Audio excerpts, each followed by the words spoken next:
កាលពីឆ្នាំកំឡុងឆ្នាំ2011នៅសាលាវិទ្យាល័យរបស់ខ្ញុំមានក្រុម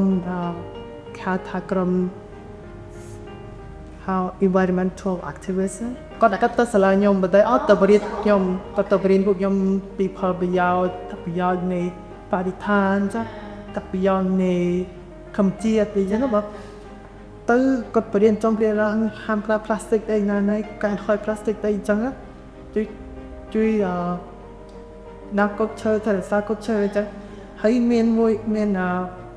បងម្នាក់ហ្នឹងគាត់និយាយអំពី Mother Nature ថា Mother Nature ហ្នឹងគាត់ជាព្រះមួយដែលគ្រប់គ្រងផែនដីបង្កើតជីវិតលើផែនដីគ្រប់គ្រងអាកាសធាតុអីចឹងណាចាហើយខ្ញុំក៏សួរគាត់ថាអីហើយ Mother Nature ហ្នឹងរៀនមិនដែរប្រមាណធម្មជាតិហ្នឹងគឺរៀនមិនដែរទៅគាត់ថាគាត់ស្ត្រីគាត់ធំនោះគាត់វារៀនធំគាត់ហើយបញ្ជាទឹកបញ្ជាខ្យល់បញ្ជាអញ្ចឹងចាបញ្ជាអាកាសធាតុទៅមានមិត្តភក្តិខ្ញុំគាត់តែថាបើសិនជាណាក់មកដេញគូប្រហែលជាល្អប្រេងហ្នឹងឯងចេះគូសាបាយ